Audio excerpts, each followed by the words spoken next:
हरियाणा सरकार द्वारा प्राइवेट नौकरियों में 75% आरक्षण की नीति पर हाईकोर्ट द्वारा जो रोक लगाई गई है, उसे लेकर पंजाब केसरी तमाम औद्योगिक संगठनों के प्रतिनिधियों और उद्योगपतियों से की प्रतिक्रियाओं से आपको रूबरू करवा रहा है। और इसी कड़ी में आज हम पहुंचे हैं फरीदाबाद के वरिष्ठ उद्योगपति, समाज सेवी, मैन्युफैक्चरिंग एसोसिएशन के पूर्व प्रधान अजय जुनेजा जी हमारे साथ हैं। उनसे जानेंगे कि हाईकोर्ट के इस निर्णय को वो किस तरह से देखते हैं और ईज ऑफ डूइंग की बात हरियाणा सरकार करती है, तो क्या ईज ऑफ डूइंग वो फील करते हैं एक उद्योगपति के तौर पर, उनसे चर्चा करते हैं। सर, पंजाब केसरी टीवी में आपका स्वागत है। जुनेजा जी, हाई कोर्ट ने स्टे दे दिया है, लगातार संघर्ष कर रहे थे उद्योगपति। सबसे पहले प्रतिक्रिया की किस तरह का निर्णय इसे मानते हैं? उद्योगों को राहत मिली है, तो उद्योगपति के नज़रिए से आपका क्या सोचना है? नमस्कार, धन्यवाद आपको ये मौका देने के लिए, पंजाब केसरी से रूबरू होने के लिए और जनता से रूबरू होने के लिए।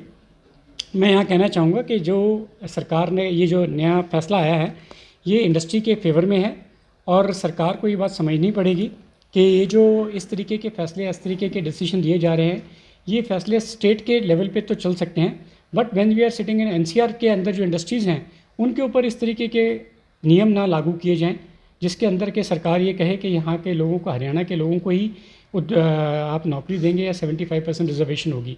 ये रिजर्वेशन का जो फैसला है, ये अगर लेना भी चाहती है सरकार, तो एनसीआर के बाहर जितनी इंडस्ट्रीज़ हैं वहाँ लिया जाए। गुड़गांव और फरीदाबाद को एक्सक्लूड किया जाए, या रोहतक जो जितना सोनीपत या बहादुरगढ़ जो एरियाज़ एनसीआर में आ गए हैं, वहाँ पर जो लोग पॉपुलेशन रहती है वो कॉस्मोपॉलिटन सिटी बनती है। उसके अंदर ना केवल हरियाणवी रहते हैं, बाकी स्टेट्स के लोग भी रहते हैं और वहाँ पर स्किल्ड लोग रहते हैं। एम्प्लॉयड जो होते हैं, जहाँ एम्प्लॉयमेंट के लिए आते हैं, वो सारे के सारे स्किल्ड लोग रहती है। यह जो जिसकी कार्य शक्ति जो होती है, उसको उसके इंडस्ट्री के हिसाब से नॉलेज होती है, वही आके यहाँ आके बसता है। वो आता है, खुद भी यहाँ बसता है, वो इंडस्ट्री लगाता भी है, वो खुद भी कई बार एंटरप्रेन्योर्स भी बनते हैं। लोग यहाँ आके खाली एम्प्लॉयमेंट ही नहीं रहते हैं। आप देखेंगे तो जितने भी लोग यहाँ पर आए, वो खुद आए एज ए एम्प्लॉई आए, लेकिन उसके बाद उन्होंने यहाँ पर उसको शहर को ही बसा दिया, या वो आके खुद एक एंटरप्रेन्योर बने। और उसका ख़ास तौर पे सबसे बड़ा एग्जांपल है फरीदाबाद, जिसके अंदर फरीदाबाद में जब ये पार्टीशन हुआ था, पंजाब का पार्टीशन हुआ, यहाँ पर आके लोगों ने यहाँ बसाया गया। उसके बाद जो लोग वहाँ पर यहाँ आए, तो एस्कॉर्ट्स के अंदर बाटा में या कई बड़ी फैक्ट्रियों में नौकरियाँ की। उसके बाद आज उतने बड़े बड़े ही एम्पायर खड़े कर दिए, एंटरप्रेन्योर्स खुद बन गए। वो आज खुद वो एम्प्लॉयमेंट देने वाले जो एम्प्लॉई थे, वो खुद एम्प्लॉयर बन गए और उन्होंने एम्प्लॉयमेंट्स दी हैं। तो ऐसे ही जहाँ पर वो काबिलियत के लोग रहते हों, वहाँ पर इस तरीके के नियम जो है लागू करना वो ठीक नहीं है। सर, हरियाणा सरकार ने जो ये निर्णय लिया है, निश्चित तौर पर किसी वर्ग को ध्यान में रखकर लिया गया निर्णय होगा। सरकार का अपना कोई पर्सनल हित नहीं है, तो ऐसे में सरकार को हम कैसे गलत ठहरा सकते हैं? उसकी मंशा को किस तरह से इस बात को समझेंगे आप? नहीं, मैं यहाँ पर ये नहीं कहूँगा कि सरकार गलत है। सरकार में जो हमारे डिप्टी सीएम हैं दुष्यंत चौटाला जी, या हमारे सीएम हैं मनोहर लाल खट्टर जी, वो अगर बैठ के कोई निर्णय ले रहे हैं, तो वो एक राजा की तरीके से अपने ऊपर बैठे हैं। वो प्रजा के लिए निर्णय लेते हैं और वो सोच के चलते हैं कि जो हम कर रहे हैं वो अच्छी प्रजा की हित में ही कर रहे हैं। उनकी सोच में कमी नहीं है, लेकिन ठीक है, वो किसी को एक्सेप्ट होगा, किसी के लिए वो अच्छा होगा फैसला और किसी के लिए ठीक नहीं होगा। तो जो स्टेट्स, जो इंडस्ट्रीज़ हम बैकवर्ड एरियाज़ में चल रही हैं, यहाँ हरियाणा के अंदर ऐसे एरियाज़ में चल रही हैं, जहाँ बात करें सिरसा में, हिसार में, या रोहतक में, या पानीपत में, या जींद में, उस बेल्ट में चल रही होंगी, वहाँ तो हो सकता है वो उनके लिए ठीक है कि वहाँ के लोग जो हैं इतनी दूर नहीं आ सकते, और कोई इंडस्ट्री वहाँ लगाता है तो वहाँ के लोगों को एम्प्लॉयमेंट मिलेगी, उनको चीप लेबर मिल जाएगी, उनके लिए भी कन्वीनियंट हो जाएगा। That becomes a win win situation है दोनों के लिए। बट ये चीज़ जो है यहाँ पर मैं कहना चाहूँगा, जो मैंने पहले भी कही, कि एनसीआर के अंदर इसका एप्लीकेबल होना वो ठीक नहीं है। सर, आपने बात कही कि मुख्यमंत्री प्रदेश के राजा हैं और प्रजा को ध्यान में रखते हुए उन्होंने ये निर्णय लिया होगा, लेकिन उद्योगपति भी उस प्रजा का हिस्सा है।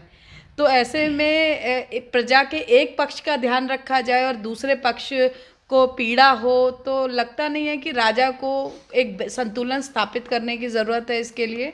यहाँ मैं बिल्कुल आपसे एग्री करता हूँ कि हम इस मामले में, जैसे मैंने आपको कहा कि वो राजा के अगर ओहदे पे बैठ के वो किस तरीके के निर्णय ले रहे हैं, तो उनके लिए प्रजा हम भी हैं, और प्रजा के अंदर हम तो कर दे भी हैं, उनके कर देते हैं उनके लिए। जो सरकार के राज्य कर के अंदर हमारा जो बहुत बड़ा योगदान रहता है, हम टैक्स की जितनी कलेक्शंस करवा के देते हैं, और लोगों को ना कि हम खाली टैक्स की कलेक्शन देते हैं, सॉरी, हम एम्प्लॉयमेंट भी देते हैं, हम लोगों को एम्प्लॉयमेंट दे रहे हैं।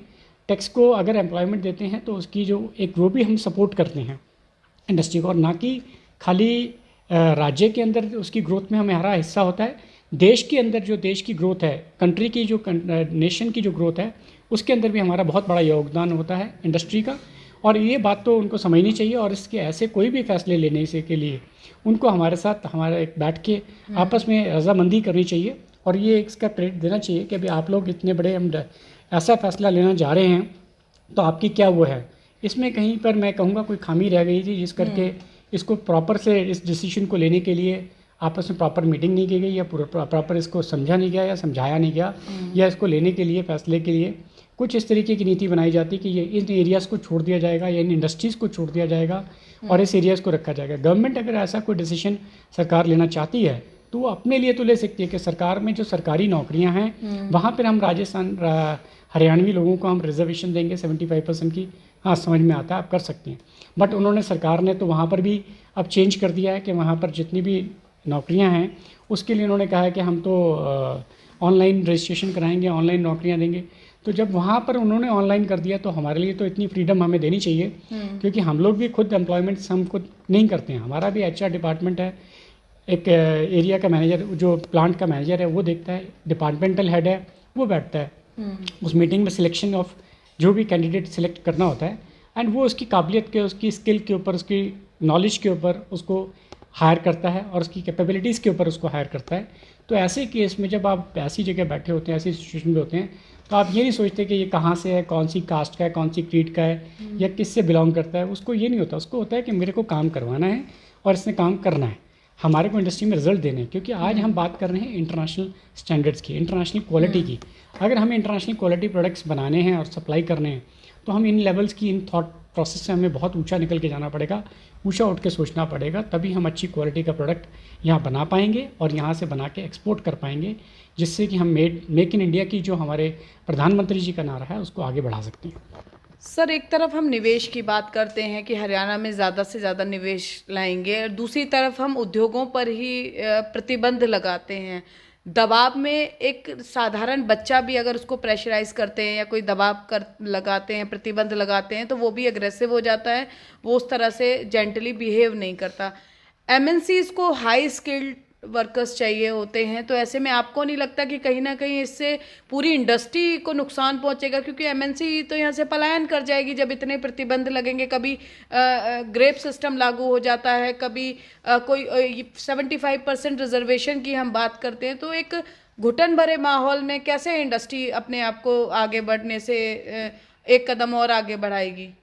इसमें जहाँ तक आपने कहा ना MNCs के लिए, MNCs के अंदर जो स्किल्ड लेबर थी, मेरे ख्याल से तो ये जो कानून भी एप्लीकेबल था, ये नॉन टेक्निकल के लिए था, टेक्निकल लेबर के लिए इसको एप्लीकेबल ना किया गया था। सरकार की जो नीति थी वो ये थी कि इसमें 30,000 तक के जो नौकरी है जिसके पास है उसको दिया जाए, ताकि जो लो क्लास जो लेबर है, जहाँ हेल्पर है या टर्नर या फिटर है या जो चौकीदार हैं, जो PNs हैं, उनके लिए थी, ना कि ये टेक्निकल स्टाफ को। तो जो मोर देन 30, कोई भी टेक्निकल स्टाफ जो अच्छी स्किल का होगा वो 30,000 में ऊपर ही होगा। तो वो सारे एरियाज तो इसमें खैर सरकार ने हमारे लिए उसमें पाबंद नहीं था कि वो। लेकिन सर ये भी फिर भी बहुत सारी इंडस्ट्री, मैक्सिमम इंडस्ट्रीज क्राइटेरिया में आ जाएगी 75% वाले में, तो वो भी जब एक उद्योग को चलाने की स्वतंत्रता नहीं होती है तो कहीं ना कहीं फिर ब्रेन ड्रेन इंडस्ट्री का हम कह सकते हैं कि होना शुरू हो जाता है। आपको लगता है कि सरकार को पुनर्विचार गंभीरता से करने की ज़रूरत है, केवल एक जिद और एक पक्ष की ना सोचकर?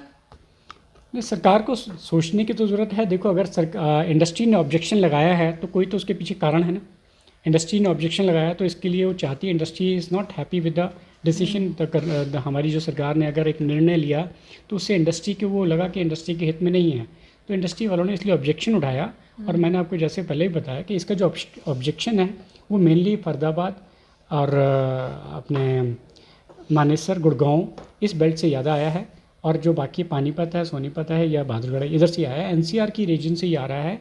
उसका रीज़न यही है कि उसके जो यहाँ की जो लेबर है वो बाहर कॉस्मोपॉलिटन शहर होने करके हर वर्ग की लेबर है, यहाँ पे हर लोगों की है। तो उसके अंदर कोई एक ये फिर खाली फिक्स हरियाणवी नहीं है जिसको खाली एम्प्लॉयमेंट दी जा सके, और उसके अंदर सारे वर्ग के लोग हैं। तो इसलिए सरकार ने अपनी तरफ से निर्णय जो लिया है वो निर्णय उनके लिए, बाकी हरियाणा के लिए तो एप्लीकेबल हो सकता है, बट फरीदाबाद और इस बेल्ट के लिए नहीं है।